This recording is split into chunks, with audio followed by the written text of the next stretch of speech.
3 सालों की मेहनत के बाद अबू धाबी में इंजीनियर्स और आर्किटेक्ट्स एक ऐसी बिल्डिंग का स्ट्रक्चर बना चुके थे जो किसी भी तरह मुमकिन नहीं था। ये कैपिटल गेट बिल्डिंग का स्ट्रक्चर था जिसको अबू धाबी के खलीफा बिन जायद अल नायान की खसूसी फरमाइश पर बनाया गया था। क्योंकि इस बिल्डिंग का लाखों टन वजन सिर्फ एक तरफ को झुका हुआ था, इसी वजह से इंजीनियर्स को ये खौफ था कि कैलकुलेशन से थोड़ा भी वजन बढ़ाया गया तो बिल्डिंग का ये स्ट्रक्चर एक ही पल में ढेर भी हो सकता है। यहाँ तक पहुँचने के लिए कंस्ट्रक्शन टीम ने जिन चैलेंजेस का सामना किया था वो शायद बुर्ज खलीफा की कंस्ट्रक्शन टीम ने भी नहीं किया होगा, क्योंकि कैपिटल गेट का डिजाइन एक ऐसा डिजाइन था जो फिजिक्स के लॉज को तोड़ने के बिल्कुल करीब करीब था। ऐन उस टाइम पर जब बिल्डिंग लॉन्च के लिए बिल्कुल तैयार थी, अबू धाबी के खलीफा की तरफ से कंस्ट्रक्शन टीम को एक पैगाम आया जिसमें उनका कहना था कि उनको इस बिल्डिंग के टॉप पर एक हेलीपैड भी चाहिए। ये मैसेज कंस्ट्रक्शन टीम के ऊपर पहाड़ बनकर गिरा, क्योंकि बिल्डिंग का लोड पहले ही अपनी एक्सट्रीम लिमिट पर था। ना ही हेलीपैड के लिए जगह छोड़ी गई थी, ना ही बिल्डिंग का डिजाइन इस चीज की परमिशन दे रहा था और ना ही इंजीनियर्स में शेख को मना करने की हिम्मत थी।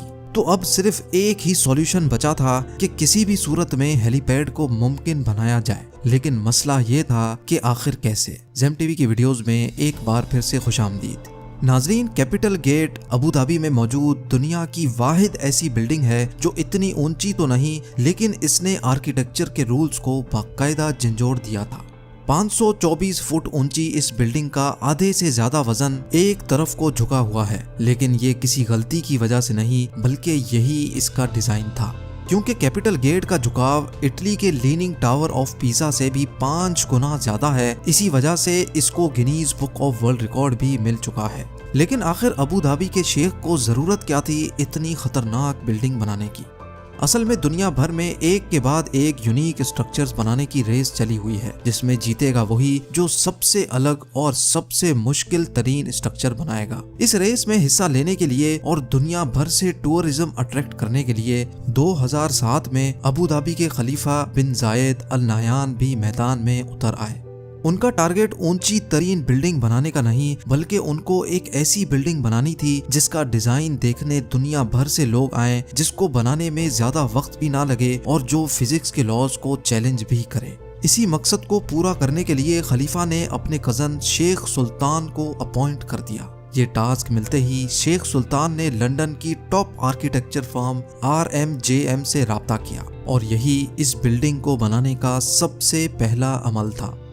कैसे इंजीनियर्स और वर्कर्स ने इस खतरनाक चैलेंज को अंजाम तक पहुंचाया, कैसे इस बिल्डिंग को ठीक 18 डिग्रीज पे टिल्ट किया गया और कैसे लाखों टन वजनी इस झुकाव को गिरने से बचाया गया, ये सब आप जान सकेंगे आज की इस वीडियो में। Challenge number 1। London based architecture firm को जब ये टास्क दिया गया तो यही इनका सबसे बड़ा चैलेंज था। उनको एक ऐसा डिजाइन बनाना था जो उनके ही बनाए गए आर्किटेक्चर रूल्स के खिलाफ हो।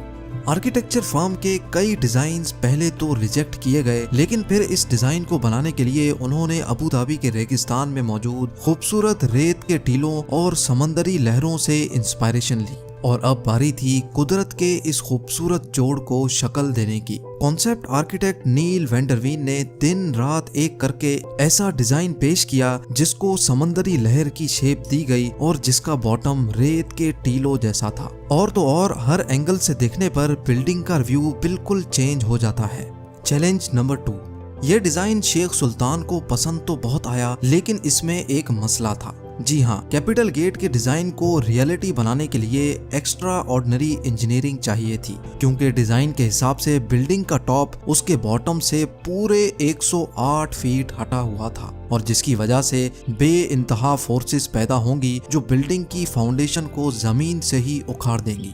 तो अब कंस्ट्रक्शन टीम के लिए ये चैलेंज था कि उनको एक ऐसी फाउंडेशन तैयार करनी थी जो झुकी हुई साइड के लाखों टन के वजन को आराम से झेल सके। इस चैलेंज को अंजाम तक पहुंचाने के लिए प्रोजेक्ट आर्किटेक्ट टोनी आर्किबोल्ड ने फाउंडेशन बनाने का काम स्टार्ट कर दिया।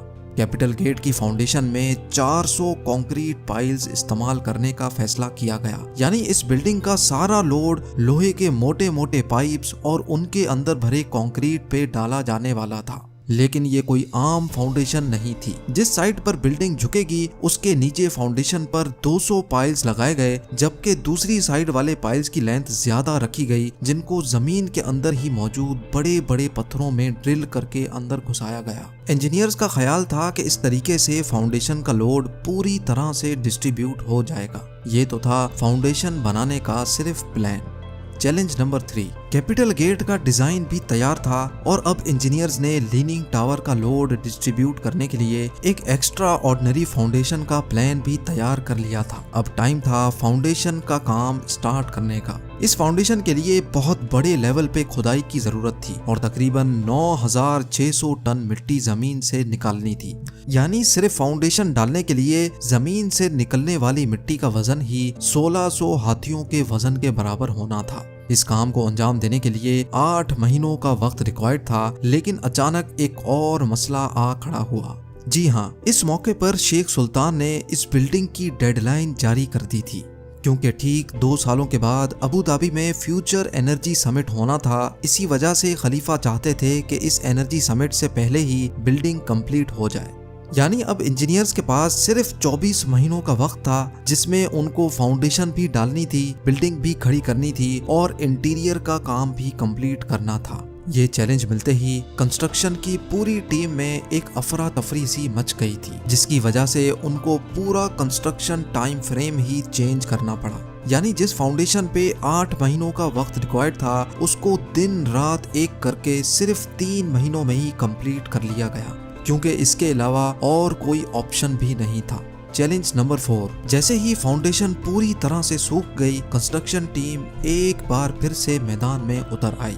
अब इनका चैलेंज था टावर की कंस्ट्रक्शन स्टार्ट करने का, लेकिन यहाँ उनको एक और चैलेंज का सामना करना पड़ा। नॉर्मल स्काई स्क्रैपर्स एक सॉलिड कोर के गिर्द बने होते हैं जो बिल्कुल सीधा ऊपर तक जाता है, लेकिन कैपिटल गेट के केस में अगर ऐसा ही कोर बनाया गया तो झुकाव की वजह से कोर एक तरफ को मुड़ भी सकता है, जिसके इंतहाई खौफनाक नतायज भी हो सकते हैं। इस मसले से निपटने के लिए इंजीनियर्स को रिवायती सोच से हटकर काम करना था, जिसके लिए ये प्लान किया गया कि कैपिटल गेट का कोर सीधा नहीं बल्कि कर्व्ड बनाया जाएगा और कोर मुकम्मल होने के बाद बिल्डिंग का बकाया हिस्सा इसके इर्द गिर्द फिट किया जाएगा। लिहाजा अब कर्व्ड कोर का काम जल्द अज जल्द स्टार्ट करना था, ताकि डेडलाइन से पहले ही काम खत्म हो सके। चैलेंज नंबर 5, इस खास किस्म के कोर को बनाने के लिए हैरत अंगेज तौर पे 2 करोड़ 15 लाख केजी का स्टील और 3 करोड़ 60 लाख केजी का सीमेंट कंक्रीट इस्तेमाल होना था। लेकिन अब यहाँ एक और मसले ने जन्म लिया। अबू धाबी की कड़कती गर्मी में दिन के टाइम पर पारा 50 डिग्री सेंटीग्रेड तक पहुँच जाता है। अगर कंक्रीट को इस गर्मी में डाला गया तो वक्त से पहले ही वो खुश्क हो जाएगा, जिसकी वजह से कोर में क्रैक्स पड़ने का खदशा था। लिहाजा अब कंस्ट्रक्शन टीम को एक ऐसा सॉल्यूशन सोचना था जिससे कंक्रीट डालते ही खुश्क ना हो। आखिरकार ये सोचा गया कि कंक्रीट बनाते वक्त जो पानी डाला जाएगा वो नॉर्मल टेम्परेचर का नहीं बल्कि ठंडा पानी होगा, और जिस वक्त कंक्रीट डाला जाएगा वो दिन का टाइम नहीं बल्कि रात का समय होगा, जब टेम्परेचर 30 डिग्री सेंटीग्रेड तक गिर जाता है।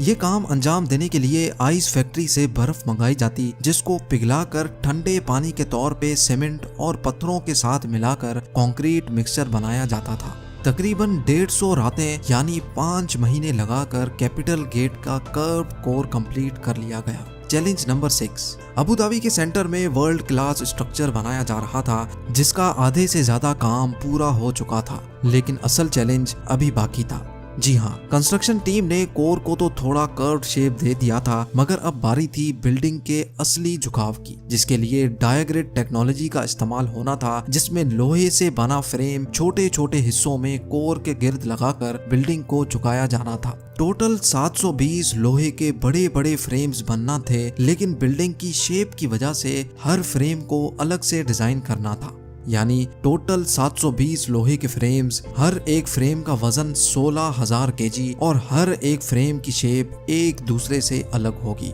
ये काम अंजाम देने के लिए शारजा की एक स्टील मैन्युफैक्चरिंग कंपनी को टास्क दिया गया, क्योंकि हर फ्रेम की शेप एक दूसरे से अलग थी। इसी वजह से पूरे 720 फ्रेम्स कंप्लीट करने में इनको 5 महीनों का वक्त लग गया। चैलेंज नंबर 7, आखिरकार वर्कर्स की अनथक मेहनत के नतीजे में कैपिटल गेट का डायग्रेड भी कंप्लीट हो गया और साथ साथ विंडो पैनल्स लगने का काम भी चलता रहा। अब बिल्डिंग में सिर्फ छोटे मोटे काम ही बाकी थे जो शेख सुल्तान की दी गई डेडलाइन से पहले ही कंप्लीट हो जाने थे। बिल्डिंग अब हैंडओवर के बिल्कुल करीब ही थी कि अचानक अबू धाबी के खलीफा के ऑफिस से एक मैसेज आया जिसमें उन्होंने कैपिटल गेट के टॉप पर एक हेलीपैड की फरमाइश कर दी।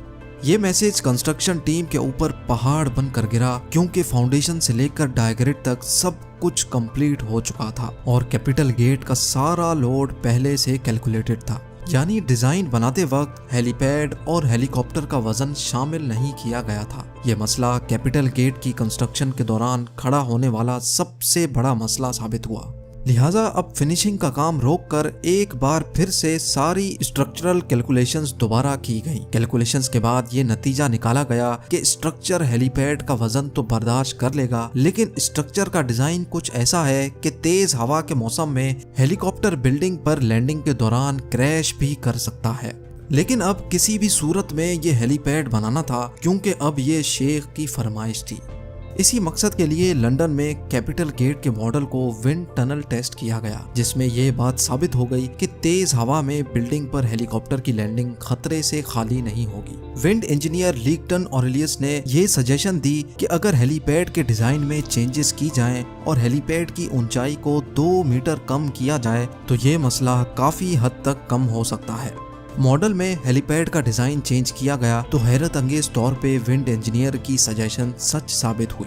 ये खबर मिलते ही कैपिटल गेट पे हेलीपैड की कंस्ट्रक्शन स्टार्ट कर दी गई और बिल्डिंग को वक्त से पहले ही शेख सुल्तान के हैंडओवर कर दिया गया। कंस्ट्रक्शन टीम और वर्कर्स को सलाम है जिन्होंने अपनी काबिलियत से दुनिया का सबसे ऊंचा लीनिंग टावर बनाया है। उम्मीद है ZEM का ये एपिसोड भी आप भरपूर लाइक और शेयर करेंगे। आप लोगों के प्यार भरे कमेंट्स का बेहद शुक्रिया। मिलते हैं अगली शानदार वीडियो में।